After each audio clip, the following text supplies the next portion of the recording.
7 small box turtle shells attached to it. Now there would be 2 of these. Be 2 of them. The ladies that wore these will wear one attached to each leg, just below the knee. She would dance directly behind the lead dancer. And she would give rhythm to the dance just by the movement of her feet.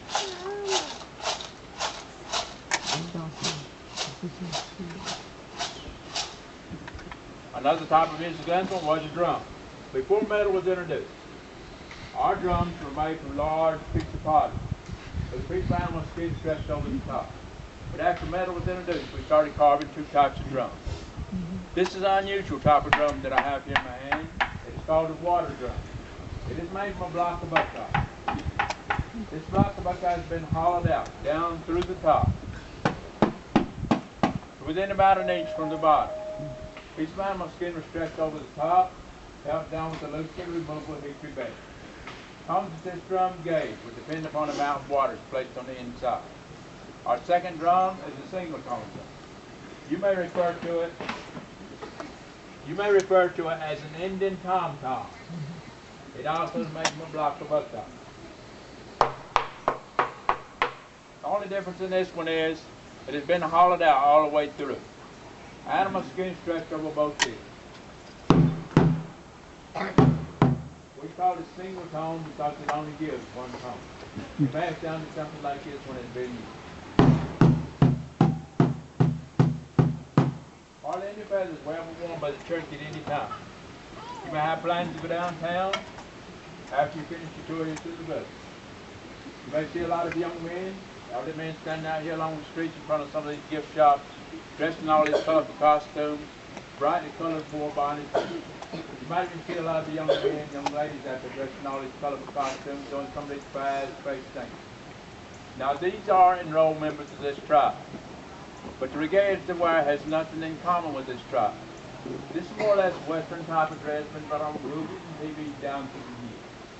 The only person who may have worn feathers at any time in any dance performed by the church might have been done by the chief when it was out performing his dance once every 7 years. And that would have been just as distinguished as it was at the moment. The only other time that any feathers were ever used with the church. When the Cherokee were performing what we call a great eagle dance. This dance was only performed at peace time, because the eagle is a symbol of peace, not only to the Cherokee, but all Indian tribes across the United States. The only young men took part in this dance. You had to be very high in society standing and never get out here and carry one to keep them on. Because these were considered sacred. As the 7 eagle feathers which was sacred, and also the wood shaft sour wood was fluted 7 times in one season. Now when these young men carried the eagle on, they carried them arms length. This is to imitate the eagle in flight. And this dance usually took place in late fall, early winter. And when they performed this dance, they did it in 3 parts. One was for peace. Second was for victory. Third was in dedication to the eagle for the use of the feathers. Cherokee are very superstitious also. They believe that any time a young man is carrying his eagle wire, let these feathers come in contact with the mound of sand or the ground under the dance. They believe that either he or a member of his family would send and die. To send messages. Cherokee never used any smoke signals or drums to send any type of message. Because hearing these mountains send up smoke, comes out above his peak tops, blends in with this blue haze we have hanging over here in these mountains you cannot see.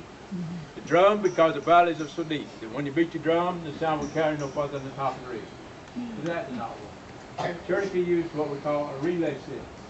Be a couple of young men in each village would be considered a very fast drum.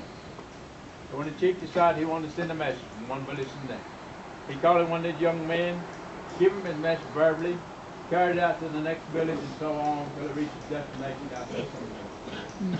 A little bit about our language. We're one of the only tribes in North America that has a written alphabet and a written language. Our alphabet consists of 85 syllabaries, or symbols, or characters. That's what you see above each one of these names. This was invented by a man by the name of George Getz. You may better know him by any given name, Sequoia. Born over near Fort Loudon, Tennessee.